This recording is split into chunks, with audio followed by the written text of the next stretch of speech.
اعوذ باللہ من الشیطان الرجیم بسم اللہ الرحمن الرحیم الحمدللہ تعالی الانشرا نیٹ ورک کی جانب سے محرم الحرام کے 10 روزہ اسپیشل پروگرامز جاری و ساری ہیں۔ لاسٹ پروگرام اور ڈے بیفور لاسٹ پروگرام میں آپ نے شان صحابہ اور شان اہل بیت پر کلام سنا تھا۔ آج انشاءاللہ الکریم حضرت امام عالی مقام امام حسین رضی اللہ تعالیٰ عنہ کی آپ کی فضائل اور آپ کی سیرت پر کلام کرنے کی سعادت حاصل کریں گے۔ آپ کا اسم مبارک حسین، آپ کا لقب سبط رسول اور ریحانۃ الرسول اور آپ کی کنیت ابو عبداللہ ہے۔ آپ کے نام کے متعلق آتا ہے کہ آپ کا اور آپ کے بھائی یعنی امام حسن پاک رضی اللہ تعالیٰ عنہ کا نام، یہ دو نام اللہ رب العزت نے خاص آپ دونوں شخصیات کے لیے انتخاب فرمائے تھے، اور جب آپ دونوں شخصیات اس دنیا میں تشریف لائے تو پھر اللہ رب العزت نے اپنے محبوب کو بطور تحفہ یہ دو نام عطا کیے۔ آپ کے القاب کے بارے میں آتا ہے کہ سبط رسول، یعنی اس کا مطلب ہے کہ حضور نبی کریم علیہ الصلاۃ والسلام کے نواسے، اور ریحانۃ الرسول یعنی حضور نبی کریم علیہ الصلاۃ والسلام کے پیارے پھول۔ آپ کی پیدائش کے متعلق مختلف اقوال ہیں۔ بعض تفاسیر میں بعض تاریخ کی کتابوں میں آتا ہے کہ آپ کی پیدائش جو ہے وہ 3 شعبان المعظم کو ہوئی، اور بعض کتابوں میں آتا ہے کہ آپ کی پیدائش 5 شعبان المعظم 4 ہجری کو ہوئی۔ لیکن جب آپ کی پیدائش ہوئی اور رسالت میں آپ صلی اللہ علیہ وسلم کو اس کی خبر ہوئی تو نبی کریم علیہ الصلاۃ والسلام سیدہ پاک کے حجرے میں تشریف لائے، نو مولود کو اپنی گود میں لیا، اور آپ کے دائیں کان میں اذان دی، بائیں کان میں اقامت کہی، اور پھر آپ کے مبارک منہ میں اپنی زبان مبارک کو جو ہے وہ رکھ دیا، یعنی گویا حضور نبی کریم علیہ الصلاۃ والسلام نے آپ کو اپنی زبان مبارک سے گھٹی عطا فرمائی۔ 7ویں دن امام علی مقام رضی اللہ تعالیٰ عنہ کا عقیقہ فرمایا گیا۔ آپ کی فضیلت ویسے تو بہت اعلیٰ بہت بلند ہے، لیکن چند ایک احادیث آپ کی فضیلت پر بیان کر دیتے ہیں۔ حضور نبی کریم علیہ الصلاۃ والسلام ایک دن جلوہ افروز تھے، اور آپ نے ویسے تو امام حسین رضی اللہ تعالیٰ عنہ کے متعلق بہت سی دعائیں ارشاد فرمائی، آپ کے متعلق بھی ارشاد فرمائی اور آپ کے محبین کے متعلق بھی ارشاد فرمائی۔ تو اسی طرح نبی کریم علیہ الصلاۃ والسلام ایک بار جلوہ افروز تھے اور آپ کی گود میں امام حسین رضی اللہ تعالیٰ عنہ تھے، اور آپ نے ارشاد فرمایا کہ یا اللہ میں حسین سے محبت کرتا ہوں، مولا تو بھی اس سے محبت کر، مولا جو اس سے محبت کرے تو اس سے محبت کر۔ اسی طرح حضرت اسامہ بن زید رضی اللہ تعالیٰ عنہ کے متعلق آتا ہے، آپ فرماتے ہیں کہ میں ایک بار حضور نبی کریم علیہ الصلاۃ والسلام کے حجرے میں گیا اپنی حاجت کو لے کر، تو حضور نبی کریم علیہ الصلاۃ والسلام نے میری حاجت کو پورا فرما دیا۔ تو میں دیکھتا ہوں کہ حضور نبی کریم علیہ الصلاۃ والسلام ایک کملی ایک چادر اوڑھے ہوئے ہیں، اور آپ کے دونوں جانب کچھ حرکت محسوس ہوتی ہے۔ تو میں نے حضور نبی کریم علیہ الصلاۃ والسلام سے پوچھا کہ یا رسول اللہ یہ کیا ہے؟ تو حضور نبی کریم علیہ الصلاۃ والسلام نے اپنی چادر کو کھولا، اور جب چادر کو کھولا تو میں کیا دیکھتا ہوں کہ آپ کے ایک جانب امام حسین رضی اللہ تعالیٰ عنہ ہیں اور ایک جانب امام حسن پاک رضی اللہ تعالیٰ عنہ آپ سے لپٹے ہوئے ہیں۔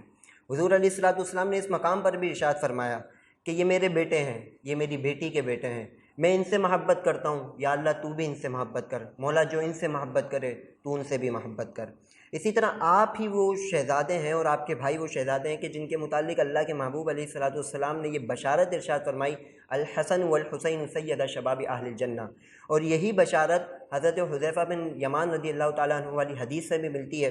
کہ آپ فرماتے ہیں کہ میری والدہ بڑی بیمار تھیں، اور میں نے ایک عرصہ ہوا تھا کہ نبی کریم علیہ الصلاۃ والسلام کی جماعت میں نماز نہیں ادا فرمائی تھی۔ تو میں نے ایک دن والدہ سے اجازت طلب کی، میں نے کہا والدہ اگر آپ مجھے اجازت دیں تو میں حضور کی جماعت میں حضور کے جو ہے اقتداء میں نماز بھی ادا کر لوں، اور حضور سے آپ کے لیے اور اپنے لیے مغفرت کی دعا بھی کروا لوں۔ تو والدہ نے مجھے اجازت مرحمت فرمائی۔ مغرب کی نماز کے لیے میں مسجد میں گیا، میں نے حضور کی اقتداء میں نماز ادا کی۔ مغرب کی نماز کے بعد جب حضور فارغ ہوئے تو آپ ذکر و اذکار میں مشغول ہو گئے۔ اب میں بڑے پریشانی کے عالم میں مبتلا تھا کہ میں تو صرف مغرب کی نماز کی اجازت لے کر آیا تھا، اور والدہ بیمار بھی ہیں اور گھر میں انتظار بھی کر رہی ہیں، حتیٰ کہ عشاء کا وقت ہو گیا۔ حضور علیہ الصلاۃ والسلام نے عشاء کی نماز ہمیں ادا کروائی، اور پھر جیسے ہی عشاء کی نماز ادا کروائی حضور نبی کریم علیہ الصلاۃ والسلام جلدی جلدی اپنے حجرے کی جانب روانہ ہوئے۔ تو میں حضور نبی کریم علیہ الصلاۃ والسلام کے پیچھے گیا، اور اس سوچ میں تھا کہ میں نے والدہ سے اجازت لی تھی مغرب کی نماز کی، لیکن میں نے عشاء کی نماز بھی ساتھ ساتھ ادا کر لی۔ اگر میں گھر گیا اور والدہ نے پوچھ لیا کہ تو نے دعا کروائی یا نہیں تو میں کیا جواب دوں گا؟ میں اسی اثنا میں میرے قدم تھوڑے جلدی جلدی بڑھنے لگے، تو حضور علیہ الصلاۃ والسلام نے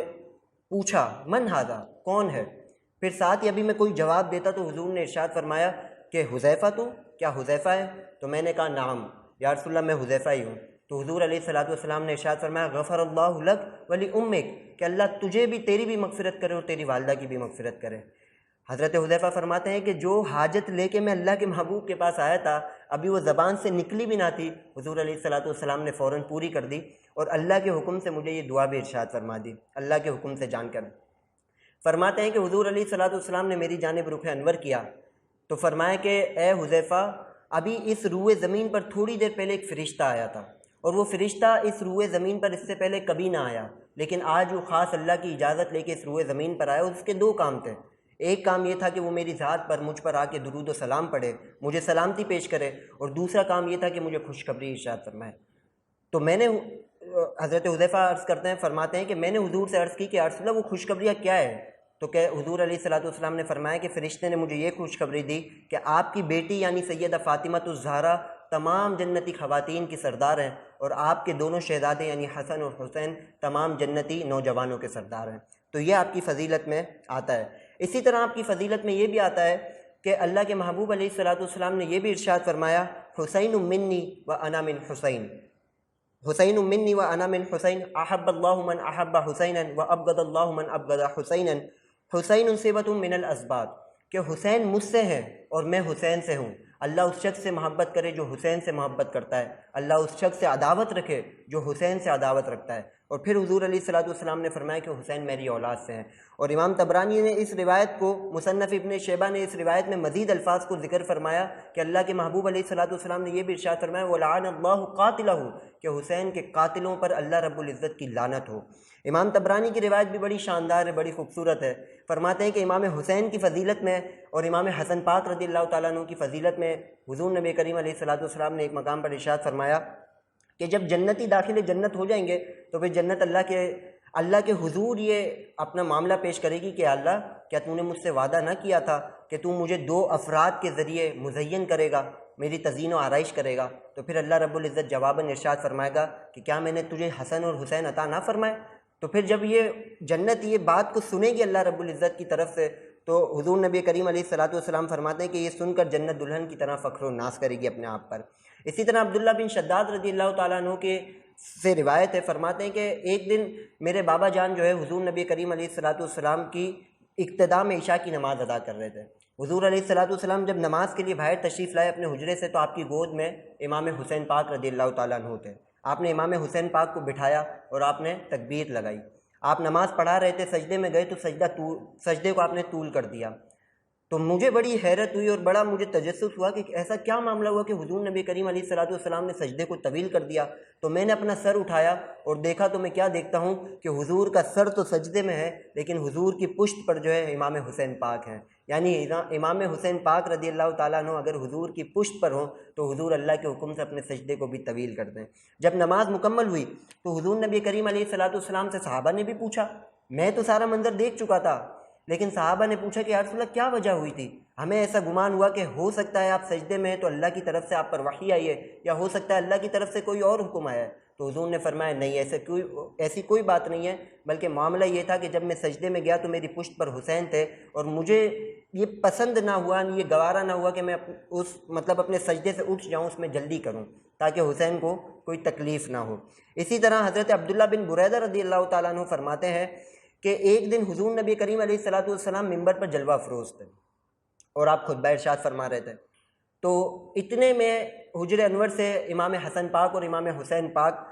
سرخ رنگ کا دھاری دار جوڑا پہن کر جو ہے باہر نکلے، اور ابھی آپ بچپن میں ہیں، شہزادے ہیں، تو آپ لڑکھڑاتے ہوئے چل رہے ہیں۔ حضور علیہ الصلوۃ والسلام نے خطبے کو موقوف فرمایا، ممبر سے نیچے تشریف لائے اور دونوں شہزادوں کو اٹھایا اپنی گود میں، اور پھر جا کر ممبر پر جلوہ افروز ہوئے اور خطبہ ارشاد فرمانا آپ نے پھر شروع کیا۔ حضور علیہ الصلوۃ والسلام جب ممبر پر جلوہ افروز ہوئے تو آپ نے ایک بات بڑی خوبصورت ارشاد فرمائی۔ آپ فرماتے ہیں کہ اللہ رب العزت نے حق فرمایا ہے کہ تمہاری اولاد اور تمہارے مال یہ تمہیں کہیں فتنے میں مبتلا نہ کر دیں، اور یہ تمہارے لیے آزمائش ہے۔ میں نے اپنے بچوں کو دیکھ کے، اپنے شہزادوں کو دیکھ کے اپنے خطبے کو بھی موقوف فرما دیا۔ یہ تو وہ روایات تھیں کہ جو حضور نبی کریم علیہ الصلوۃ والسلام نے اپنی زبان نبوت سے حضرت امام حسین اور امام حسن پاک کے بارے میں ارشاد فرمائی تھی، لیکن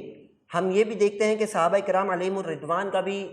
اہل بیت اطہار کے ساتھ کتنی محبت کا عالم تھا۔ حضرت عمر رضی اللہ تعالیٰ عنہ فرماتے ہیں کہ ایک دن میں اپنے گھر سے نکلا تو کیا دیکھتا ہوں کہ حضور نبی کریم علیہ الصلوۃ والسلام کے کاندھوں پر امام حسین پاک رضی اللہ تعالیٰ عنہ موجود ہیں، اور حضرت امام حسین رضی اللہ تعالیٰ عنہ نے حضور کی زلفوں کو پکڑا ہوا ہے۔ تو میں نے بے ساختہ بول اٹھا کہ واہ واہ کیا سواری پائی ہے۔ تو حضور علیہ الصلوۃ والسلام نے فرمایا کہ عمر سواری کو دیکھتے ہو، شاہ سوار کو نہیں دیکھتے۔ اسی طرح حضرت عمر رضی اللہ تعالیٰ عنہ کے بارے میں یہ آتا ہے کہ آپ کے دور خلافت میں، یعنی جب آپ خلیفہ مقرر ہوئے تو آپ ایک دن خطبہ ارشاد فرما رہے تھے، اتنے میں امام حسین پاک رضی اللہ تعالیٰ عنہ آ گئے اور آپ نے حضرت عمر کو خاموش کروا دیا۔ جب یہ معاملہ دیکھا تو وہاں پر مولا علی بھی موجود تھے، مولا علی کھڑے ہوئے اور فرمایا حسین کیا کرتے ہو؟ کہا کہ میں جو ہے حضرت عمر کو میں نے خاموش کروا دیا ہے۔ تو حضرت عمر نے یہ سن کر مولا کائنات کو خاموش کروایا کہ علی تم چپ ہو جاؤ، میں حسین سے پوچھوں گا کیا وجہ ہے۔ تو امام حسین رضی اللہ تعالیٰ عنہ نے ارشاد فرمایا کہ یہ ممبر میرے نانا کا ہے، تم اس پہ خطبہ دے رہے ہو۔ تو حضرت عمر دھاڑے مار کر رونے لگے اور فرمایا کہ یہ حق کہا حسین نے کہ آج عمر کو جو شان اللہ نے عطا کری ہے وہ بھی حسین کے نانا کا صدقہ ہے، ورنہ ایک وقت ایسا بھی تھا کہ خطاب کا بیٹا 10 اونٹ کو بھی نہیں سنبھال پاتا تھا، 10 اونٹ کو بھی ترتیب وار نہیں کر پاتا تھا، لیکن آج وہی عمر 23 لاکھ مربع میل کا حکمران ہے۔ اسی طرح ایک مقام پر یہ بھی آتا ہے کہ حضرت عمر رضی اللہ تعالیٰ عنہ کے دور خلافت میں آپ خطبہ ارشاد فرما رہے تھے تو اتنے میں امام حسین رضی اللہ تعالیٰ عنہ آئے اور آپ نے کہا کہ فلاں جنگ سے جو ہے غنیمت کا مال آیا ہے۔ حضرت عمر نے فرمایا بالکل آیا ہے۔ تو امام حسین نے کہا کہ اس میں ایک یمنی گھوڑا بھی ہے۔ حضرت عمر نے فرمایا بالکل ہے، کہا وہ مجھے پسند ہے۔ حضرت عمر نے کہا رکھ لو۔ اسی طرح فرمایا کہ اس میں ایک چادر بھی آئی ہے یمن سے، تو حضرت عمر نے کہا بالکل آئی ہے۔ امام حسین نے فرمایا کہ وہ بھی مجھے پسند ہے۔ حضرت عمر نے فرمایا وہ بھی رکھ لو۔ اسی مجلس میں حضرت عبداللہ بن عمر رضی اللہ تعالیٰ عنہم، یعنی وہ بھی موجود تھے حضرت عمر کے شہزادے۔ جب انہوں نے یہ سنا تو وہ اپنے گھر میں گئے اور اپنی والدہ سے عرض گزار ہوئے کہ اماں جی ہم تو وہ صحابی ہیں کہ جنہوں نے حضور نبی کریم علیہ الصلوۃ والسلام کے ساتھ جنگوں میں بھی شرکت کی ہے، جبکہ حسین تو اس وقت چھوٹے تھے، حسن اور حسین، لیکن بابا جان کا رویہ یہ ہے کہ وہ خلیفہ بنے ہیں تو غنیمت کا مال ویسے تو جو دنیا کا اصول ہے کہ ہمیں زیادہ دینا چاہیے، لیکن چلیں اگر ہمیں زیادہ نہ بھی دیں تو کم از کم حصوں کے اعتبار سے بانٹیں، جبکہ ابا حضور نے تو جو ہے وہ غنیمت کا مال امام حسین کو زیادہ دیا ہے۔ تو ان کی والدہ سمجھ گئیں اور کہا کہ دیکھو تمہارے والد صاحب کا رویہ تم جانتے ہو، میں ان سے ضرور بات کروں گی، لیکن ان کا موقع، ان کا موڈ دیکھ کر بات کروں گی۔ حضرت عمر جب حجرے میں آئے تو ان کی زوجہ نے ان کا جو ہے رویہ دیکھا اور جب موقع کو غنیمت جانا تو آپ نے اس بات کو حضرت عمر کے سامنے ذکر فرمایا۔ حضرت عمر رضی اللہ تعالیٰ عنہ اس وقت جلال میں تشریف لے آئے اور حضرت عمر نے فرمایا کہ عبداللہ یہ سمجھتا ہے کہ میں نے اس کے ساتھ ناانصافی کی ہے یا اس کے ساتھ زیادتی کی ہے، عبداللہ اگر گھر پہ آئے تو اس سے کچھ سوالات کرنا۔ تو ان کی زوجہ نے کہا کیا سوال کرنا ہے؟ کہا اس سے پوچھنا کہ کیا اس کے بابا کا نام علی ہے، اس سے پوچھنا کہ کیا اس کی ماں کو لوگ فاطمہ کے نام سے جانتے ہیں، اس سے پوچھنا کہ اس کے نانا کے قلب پر کیا اللہ کی آیات آتی ہیں، کیا ان کے حجرے میں جبریل آتے ہیں، اور جبریل بھی ایسے نہیں کہ بے اجازت آ جائیں، وہ بھی اجازت لے کر آتے ہیں۔ یعنی کسی شاعر نے کہا تھا کہ ان کے گھر جبریل بھی بے اجازت آتے نہیں، قدر والے جانتے ہیں قدر و شان اہل بیت۔ تو حضرت عمر نے فرمایا کہ ان سے پوچھنا کہ کیا اس کے نانا کو لوگ تاجدار کائنات کے نام سے جانتے ہیں، اس کی نانی کو یعنی عبداللہ کی نانی کو لوگ خدیجہ کے نام سے جانتے ہیں، کیا عبداللہ کے بھائی کا نام حسن ہے؟ اگر وہ جواب میں ہاں کہے تو ٹھیک ہے، اس کو میرے پاس بھیج دینا، میں بھی اس کو غنیمت میں سے مال جتنا وہ چاہے گا عطا کروں گا، اور اگر وہ منع کر دے تو پھر اس کو کہنا کہ جتنا تیرے والد صاحب نے تجھے دیا ہے اس میں خوش رہے، اللہ کا شکر ادا کر، ورنہ ہو سکتا ہے کہ عمر وہ بھی تجھ سے واپس لے لے۔ تو یہ صحابہ کی محبت تھی اہل بیت سے، اور کثیر مزید روایات ہیں کہ جن میں حضرت امام حسین، حضرت امام حسن رضی اللہ تعالیٰ عنہ کی فضیلتوں کو اللہ کے محبوب علیہ الصلوۃ والسلام نے ارشاد فرمایا۔ آپ کی سیرت کا بس ایک واقعہ کہ حضرت امام حسین کے بارے میں آتا ہے کہ آپ بھی بڑے دلیر، بڑے سخی تھے اور بڑے بہادر تھے، اور آپ کی جو چہرے مبارک کے بارے میں اور آپ کے جسم مبارک کے بارے میں آتا ہے کہ وہ بھی حضور نبی کریم علیہ الصلوۃ والسلام سے بڑا مشابہت رکھتا تھا، اور کیوں نہ مشابہت رکھے کہ حضور نبی کریم علیہ الصلوۃ والسلام کے نواسے تھے اور آپ کو گھٹی عطا کی گئی تھی۔ تو ہمیں یہ دیکھنا چاہیے کہ ہم امام حسین رضی اللہ تعالیٰ عنہ کی سیرت کو کتنا پڑھتے ہیں، اس کو کتنا سمجھتے ہیں۔ اللہ کریم ہمیں امام حسین پاک رضی اللہ تعالیٰ عنہ کی سیرت کو پڑھنے کی، اس کو سمجھنے کی توفیق عطا فرمائے۔ آمین بجاہ النبی الامین صلی اللہ علیہ وسلم۔